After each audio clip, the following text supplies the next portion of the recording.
चलिए मैं बताती हूँ। ये है इकोनॉमिक्स का लेसन 3, मुद्रा और साख। सबसे पहले इसमें ये देखिए, इस पूरे चैप्टर में आप क्या क्या पढ़ेंगे ये ऊपर टेबल में दिया हुआ है। तो सबसे पहले हम इसमें करेंगे मुद्रा विनिमय का एक माध्यम क्यों और कैसे। फिर मुद्रा के आधुनिक रूप, बैंक और उनकी ऋण संबंधी गतिविधियाँ, साख क्या है और साख की दो विभिन्न स्थितियाँ, ऋण की शर्तें, भारत में ऋण के औपचारिक और अनौपचारिक स्रोत, निर्धनों के स्वयं सहायता समूह।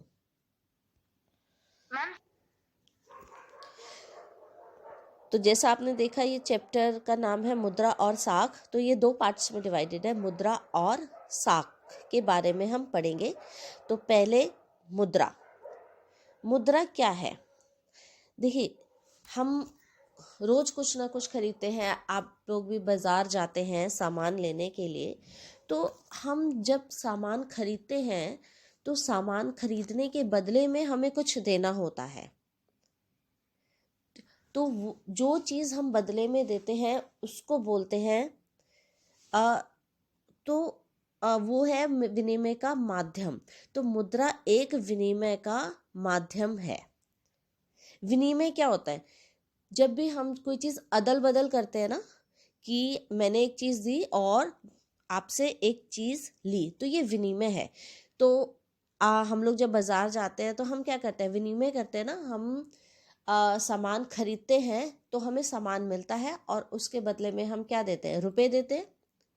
तो जो रुपए है वो एक विनिमय का माध्यम है कि रुपए के बदले में तो वही मुद्रा है। तो ये मुद्रा विनिमय का एक माध्यम, इसको हम पढ़ेंगे। इसके पॉइंट्स देखिए। सबसे पहले जैसे मैंने आपको बताया, हम जो भी बाज़ार जाकर जो भी खरीदारी करते हैं, रोज़ हम कुछ ना कुछ खरीदते। चाहे सब्जी ख़त्म हो गई हो, बाजार घर में सब्जी खरीदने जाते हैं, घर का राशन लेने जाते हैं, आप अपने स्कूल के लिए कॉपी लेने जा रहे हो, पेन लेने जा रहे हो, छोटी छोटी चीज़ कुछ ना कुछ ज़रूरत रहती है तो हम ये खरीदते हैं। और बाज़ार में तो दो तरीके का इसके अंदर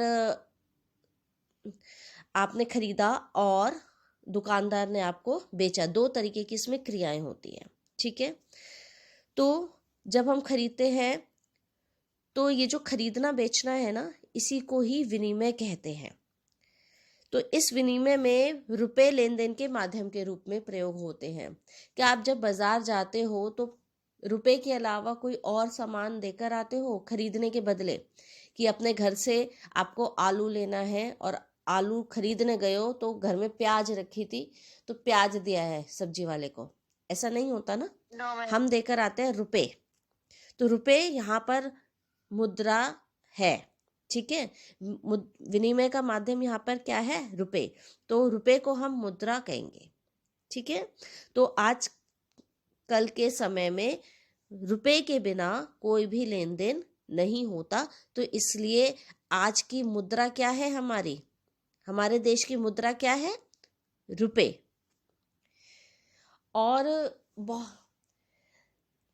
और भी तरीके हैं जिनसे हम पेमेंट कर सकते हैं। जैसे आजकल तो बहुत नए नए तरीके क्या आ गए। जैसे हम ऑनलाइन पेमेंट भी कर देते हैं, हम चेक भी देते हैं, हम कार्ड से भी पेमेंट करते हैं। तो ये भी मुद्रा है, क्योंकि ये भी विनिमय के साधन है। जब हम कोई शॉपिंग करते हैं, बाजार जाते हैं, तो हम कैश नहीं लेके जा रहे, रुपए नहीं लेके जा रहे, तो हम कार्ड से डायरेक्ट पेमेंट कर देते हैं या फिर चेक दे देते हैं, तो वो भी मुद्रा है, क्योंकि उसके बदले में हमें सामान मिला है। वो विनिमय का साधन है। ठीक है। अब हम थोड़ा सा हिस्ट्री में पीछे चलते हैं। आजकल तो हमारे पास मुद्रा है, रुपए हैं, हमें कोई भी सामान लेने जाता होता है तो हम आसानी से उसकी जो भी कीमत है, कोई चीज़ 100 रुपये की है तो अपने 100 रुपये हमने दिए और सामान लिया है। लेकिन बहुत समय पहले मुद्रा नहीं होती थी तो लोग क्या करते थे? वस्तु के बदले वस्तु देते थे, तो उसको वस्तु विनिमय प्रणाली कहते थे। Yes ma'am. इसके अंदर क्या होता था कि आपको अगर किसी चीज़ की ज़रूरत थी, मान लो जैसे अभी मैंने आपको एग्जांपल दिया आलू का, आपको आलू चाहिए और आपके पास प्याज है, तो पहले रुपए नहीं होते थे, मुद्रा नहीं होती थी, तो विनिमय, क्योंकि हमारे पास हर सामान नहीं हो सकता, हमें ऐसे सामान की भी ज़रूरत होती है दो जो दूसरों के पास होता है, तो वो सामान लेने के बदले हमें अपना कोई सामान देना होता था, तो इसी को वस्तु विनिमय कहते थे। इसका एक हम एग्जाम्पल ले लेते हैं, जैसे कि पहले के समय में इतना आधुनिकीकरण नहीं था, लोग अपने घर और आसपास के क्षेत्र तक ही सीमित होते थे, दूर दूर तक भी नहीं जाते थे, दूर दूर के बाजार से भी सामान नहीं खरीदते थे, अपने आसपास ही रहते थे।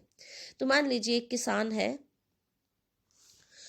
वो गेहूं की खेती करता है, तो उसके पास गेहूं है लेकिन उसको चावल चाहिए, वो चावल की खेती नहीं करता, तो अब उसको चावल कैसे मिलेगा, क्योंकि उस समय पे मुद्रा नहीं चलती थी, तो वो गेहूं के बदले चावल लेगा। ठीक है, तो इसीलिए इसको वस्तु विनिमय, क्योंकि हम वस्तु के बदले वस्तु लेते थे, तो ये वस्तु विनिमय प्रणाली इसको कहते थे। लेकिन ये जो वस्तु विनिमय प्रणाली थी, इसमें कुछ दोष थे, कुछ प्रॉब्लम थी इसकी। तो क्या प्रॉब्लम थी पहले हम ये देखते हैं। सबसे पहला इसका पॉइंट है, वस्तु विनिमय प्रणाली में सबसे बड़ी समस्या आवश्यकताओं के दोहरे संयोग की होती थी। कौन सी प्रॉब्लम होती थी? आवश्यकताओं का दोहरा संयोग। इसका मतलब है कि देखो, जैसे मैंने अभी एग्जाम्पल दिया कि एक किसान के पास गेहूं तो है, तो वो उसको चावल चाहिए, तो जिसके पास चावल है वो जाकर उसको गेहूं देता है और चावल लेता है। लेकिन इसमें सबसे बड़ी प्रॉब्लम थी कि चावल वाला आपसे गेहूं क्यों लेगा जब तक उसको गेहूं की जरूरत नहीं होगी। अब जिसके पास आप चावल लेने जा रहे हो, वो गेहूं चावल दोनों उगाता है, वो आपको मना कर देता है कि मुझे गेहूं की जरूरत नहीं है, मुझे सब्जियां चाहिए, तुम सब्जियां लेकर आओ तो मैं तुम्हें चावल दे दूंगा। लेकिन अब आपके पास सब्जियां नहीं है, आपके पास तो सिर्फ गेहूं है, तो अब आप चावल कैसे मिलेंगे? तो आपको ऐसा व्यक्ति ढूंढना पड़ेगा जिसको गेहूं चाहिए और उसके पास चावल है। ठीक है, आपकी जरूरत का सामान उसके पास हो और उसकी जरूरत का सामान आपके पास हो। तो ये है आवश्यकताओं का दोहरा संयोग। जिन दो व्यक्तियों को वस्तु अदलनी बदलनी है, दोनों की आवश्यकताएं पूरी होनी चाहिए। तो वस्तु, लेकिन आजकल के टाइम में क्या है, क्या आपको कोई पैसे लेने से मना कर देगा? आपको कोई भी सामान चाहिए, आप दुकान पे जाओ, रुपए दो और सामान ले लो, कोई आपको ये नहीं कहेगा कि मुझे रुपए नहीं चाहिए, मुझे कुछ और सामान ला कर दो, कोई नहीं कहेगा। ठीक है, फिर सेकंड इसका दोष है, इसे आवश्यकताओं का दोहरा, इसमें कुछ और प्रॉब्लम्स भी थी, जैसे कि अभी हम सेविंग करते हैं ना, पैसों को, रुपए को सेविंग कर लेते हैं, जो भी हमारी इनकम होती है उसका कुछ एक भाग हम सेविंग के रूप में आगे फ्यूचर में, भविष्य में कोई भी परेशानी हो उसके लिए हम बचा कर रखते हैं। लेकिन वस्तु विनिमय प्रणाली में ऐसा संभव नहीं था, वस्तुओं को हम लंबे समय तक भविष्य के लिए बचाकर नहीं रख पाते थे। ठीक है, तो इसलिए जरूरत पड़ी मुद्रा लाने की।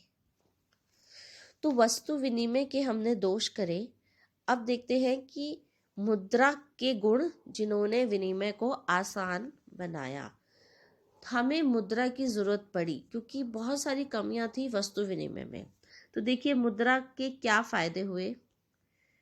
मुद्रा मूल्य का मापक होती है, जैसे हर सामान का एक प्राइस है, आप कोई भी सामान बाजार से खरीदने जाते हो तो उसके ऊपर एक MRP लिखा होता है, प्राइस लिखा होता है, तो आप उसके अकॉर्डिंग अपनी खरीदारी करते हो।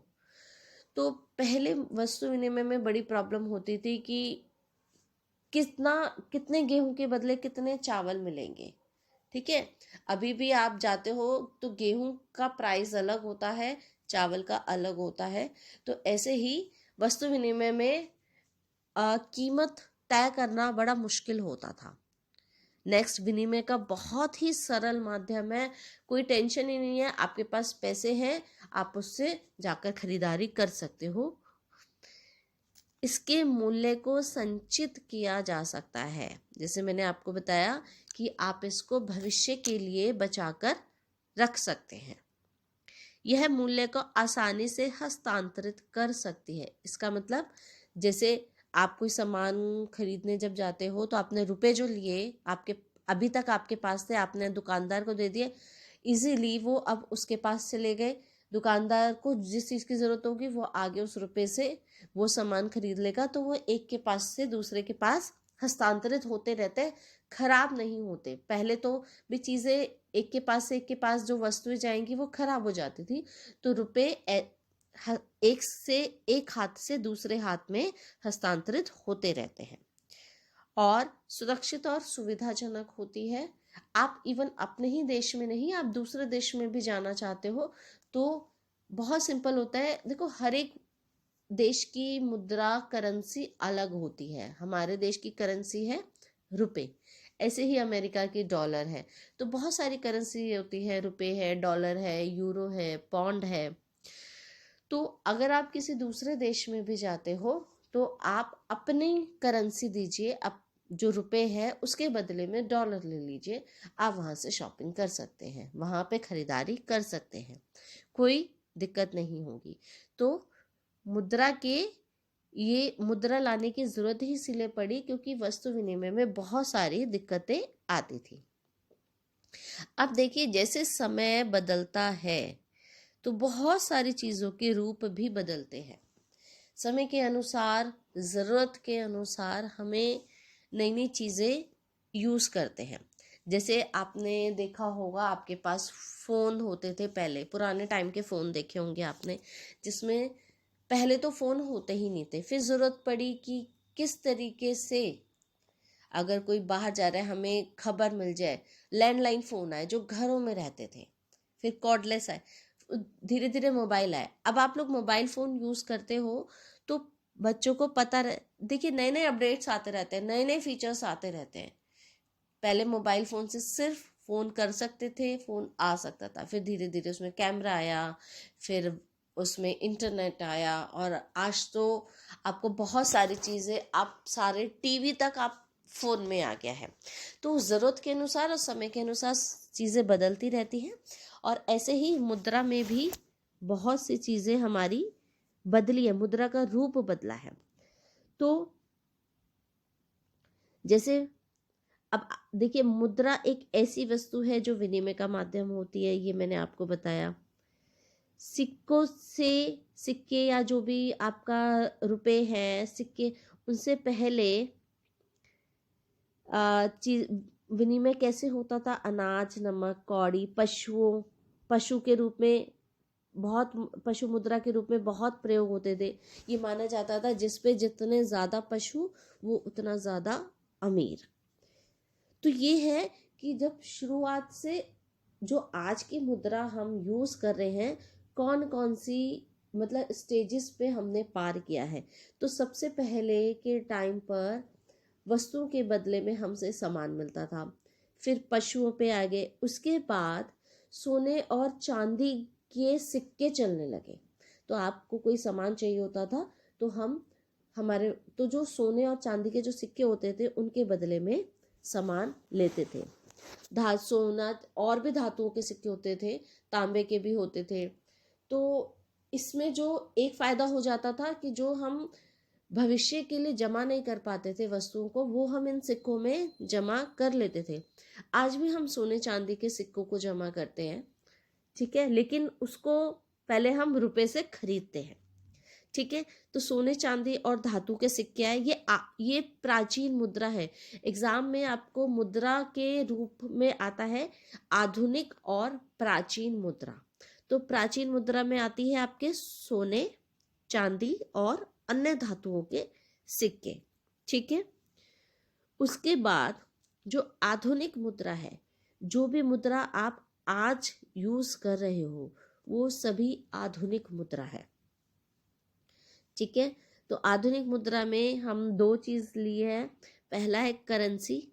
करेंसी में जो हमारी पॉकेट में क्या होता है, सिक्के और जो नोट होते हैं उनको करेंसी कहते हैं। तो हमारी करेंसी का नाम क्या है, रुपए। तो हमारी करेंसी है रुपए। और दूसरा है बैंक निक्षेप, मतलब जो मैंने आपको बताया ना, हमारी सेविंग। हम भविष्य के लिए मुद्रा को बचाकर चलते हैं। तो देखो, हमारी जो भी इनकम होती है उससे हम खरीदारी करते हैं और एक हिस्सा हम भविष्य के लिए बचाकर चलते हैं। ठीक है, चलिए अब हम बात करते हैं करेंसी पर। जैसा आपको बताया कि भारत की करेंसी का नाम है रुपए। तो करेंसी जो है हमारी कागज और सिक्के के रूप में है। तो कागज के हम नोट कहते हैं और सिक्के, जैसे आपने 50 पैसे का सिक्का, 1 रुपए का, 5 रुपए के, 10 रुपए के, ये सिक्के भी आते हैं। ठीक है, तो दो रूप में हमारी है, कागज के नोट और सिक्के के रूप में। तो करेंसी जिसका नाम है रुपए। सिक्के भारत सरकार बनाती है। ठीक है, और जो कागज के नोट है वो जो हमारा सर्वोच्च बैंक है, रिजर्व बैंक ऑफ इंडिया। ठीक है, भारत का जो रिजर्व बैंक है वो छापता है। नोट कौन छापता है, रिजर्व बैंक। और सिक्के कौन बनाता है, भारत सरकार। भारत में किसी भी और व्यक्ति को या संस्था को नोट जारी करने की या नोट छापने की, सिक्के बनाने की इजाजत नहीं है। अगर कोई व्यक्ति या संस्था ऐसा काम करती है तो वो कानूनी अपराध है, उसको सजा होगी। और वो नोट या सिक्के, आपने सुना होगा नकली नोट आ गए, तो वो नकली माने जाते हैं। क्योंकि जो भारत सरकार और रिजर्व बैंक जो मुद्रा जारी करती है उसका पूरा रिकॉर्ड रखा जाता है।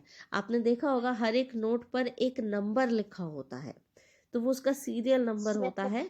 ये सारी चीज़ें रिकॉर्ड में रखी जाती हैं। इसके अलावा कोई और नोट नहीं चलेगा, वो नकली नोट कहलाएगा। ठीक है,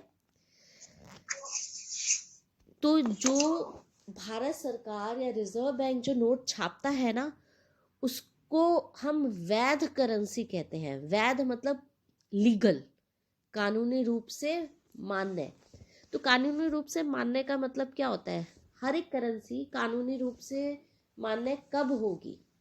क्या आपको अगर कोई सामान खरीदने जाते हो, अगर कोई नकली नोट लेकर जाते हो जो कि भारत सरकार ने, रिजर्व बैंक ने नहीं बनाया, तो क्या दुकानदार आपको मना कर सकता है वो नोट लेने से? मैम आपकी वॉइस नहीं आ रही है। अगर आप बाजार जाते हो एक नकली नोट लेकर जो कि रिजर्व बैंक ने नहीं बनाया, तो क्या दुकानदार को अधिकार है आपको मना करने का कि मैं ये नोट नहीं लूंगा? Yes ma'am. हाँ, लेकिन अगर आप ऐसा नोट लेकर जाते हो जो कि रिजर्व बैंक ने बनाया हुआ है, तो क्या कोई दुकानदार, क्या कोई व्यक्ति वो नोट लेने से इनकार कर सकता है? नहीं करेगा, क्योंकि वो कानूनी रूप से वैध है। तो जो मुद्रा होती है, जो करेंसी होती है, वो वैध करेंसी होती है। ठीक है, इसका मतलब है कोई भी आपको वो करेंसी लेने से मना नहीं कर सकता। ठीक है, इसीलिए आजकल के टाइम पे रुपए का बहुत ज़्यादा प्रयोग, आधुनिक करेंसी है रुपया। देखिए, अभी तो हमने सिर्फ करेंसी के बारे में बात की, लेकिन अभी हमारे पास और भी बहुत सारी चीज़ें हैं जिनके बदले में आजकल के समय में हम विनिमय करते हैं। आधुनिक रूप में ज़रूरी नहीं है कि आप करेंसी लेके बाज़ार में जाओ, नोट लेकर बाज़ार में जाओ। आज के रूप में प्लास्टिक मनी भी चलती है। तो आप बता सकते हैं प्लास्टिक मनी किसे कहते हैं? मैम एटीएम हाँ, वगैरह। जो हमारे पास कार्ड्स होते हैं, डेबिट कार्ड, क्रेडिट कार्ड, ये प्लास्टिक के बने हुए होते हैं। तो जब हम बाज़ार जाते हैं तो हम ये रुपए के बदले, जब हम कोई सामान खरीदते हैं तो हम रुपए नहीं देते, हम वो कार्ड देते हैं। तो वो भी आजकल चलन में है। तो हम करेंसी, तो ये भी मुद्रा का ही एक रूप है, क्योंकि इससे विनिमय हो रहा है ना, हम वस्तु खरीद पा रहे हैं। इसी तरीके से अब और ज़्यादा आधुनिकता आ गई है, डिजिटल मोड और ज़्यादा बढ़ गया है। तो हमें अब कार्ड की भी ज़रूरत नहीं पड़ती, हम ऑनलाइन पेमेंट कर देते हैं, हम पेटीएम यूज़ करते हैं, हम यूपीआई आईडी यूज़ करते हैं, हम गूगल पे यूज़ करते हैं। उससे हमारी डायरेक्ट पेमेंट हो जाती है, हमें करेंसी को अपने जेब में रख कर लेकर जाने की ज़रूरत नहीं पड़ती है। हम बहुत, जो लोग बिजनेस करते हैं, व्यापार करते हैं, बड़ी बड़ी पेमेंट्स होती हैं, तो वो हाथ में पैसा नहीं देते, वो इन्हीं ऑनलाइन पेमेंट या फिर चेक भी हम देते हैं पेमेंट करने के लिए। तो वो भी मुद्रा का ही एक रूप है। तो ये मुद्रा के आधुनिक रूप है। तो मुद्रा के दो रूप, एक तो प्राचीन रूप जिसमें कि सोने, चांदी और अन्य धातुओं के सिक्के चलते थे, और एक मुद्रा का आधुनिक रूप जिसमें कि आपकी currency, cheque, plastic currency, online payment, ये सब मुद्रा के आधुनिक रूप है। क्योंकि मुद्रा क्या है? विनिमय का साधन। तो ये विनिमय के साधन है। अब आगे बढ़ते हैं। बैंक निक्षेप। बैंक निक्षेप क्या है? हम अपनी कमाई का एक हिस्सा भविष्य के लिए बचा कर रखते हैं, लेकिन वो पैसे हम अपने घर में नहीं रखते, क्योंकि घर में रखने पे एक तो कानून हमें इजाज़त नहीं देता कि हम एक लिमिटेड अमाउंट से ज़्यादा घर में कैश रखें। तो हमें वो पैसा, और घर में चोरी होने का भी डर है, तो हम वो पैसा बैंक में जमा करते हैं।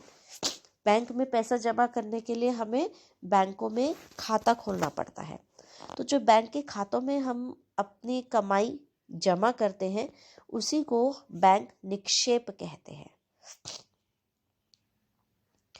बैंक हमसे ये बचत लेती है और इसको निकालने और जमा करने की सुविधा भी देती है।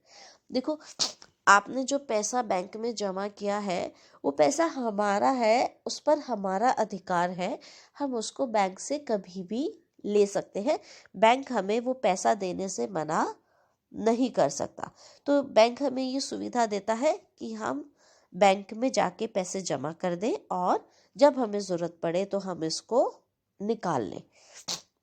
तो इसके अंदर एक इम्पॉर्टेंट क्वेश्चन आता है, मांग जमा। देखिए, इसमें जो आपका फोर्थ पॉइंट लिखा है, फोर्थ पॉइंट है, बैंकों में जमा यह धन मांगने पर निकाला जाता है, इसे मांग जमा कहते हैं। जैसे मैंने आपको अभी बताया कि आपने जो अपने खाते में, अपने अकाउंट में पैसे जमा किए हैं, उस पर आपका अधिकार है। तो आपको जब ज़रूरत हो, आप बैंक से वो पैसा मांग सकते हैं। आपने क्या मांगा? आपने अपनी जमा की हुई राशि मांगी है ना?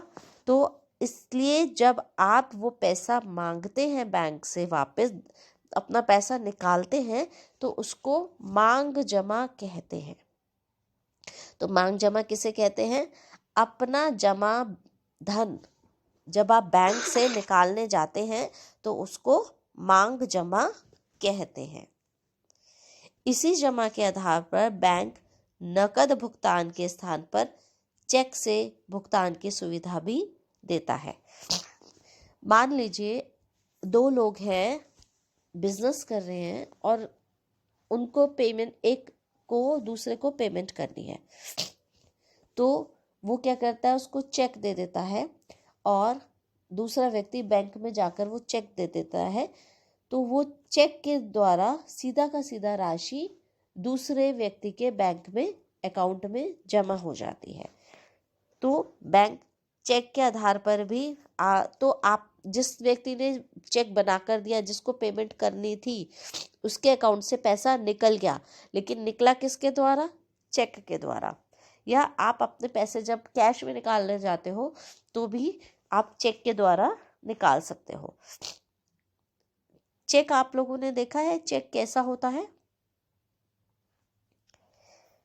चेक एक कागज होता है जिसमें कि सारी डिटेल्स लिखी होती हैं, आपका अकाउंट नंबर होता है, आपको कितना पैसा निकालना है वो वर्ड्स में और नंबर्स में दोनों में लिखा होता है, उस पर डेट होती है और जिसका अकाउंट धारक का, खाता धारक का हस्ताक्षर होते हैं। वो जो साइन होते हैं बैंक में, वो साइन ऑलरेडी जमा होते हैं, बैंक उन साइन से मिलाकर पेमेंट करता है। नहीं तो ये भी डर रहता है, कोई हो सकता है कोई और किसी के नकली साइन करके खाते से पैसा निकाल ले। चेकबुक तो चोरी भी हो सकती है, लेकिन साइन हर एक के नहीं कॉपी हो सकते, तो इसलिए साइन मिलाना बहुत ज़रूरी होता है।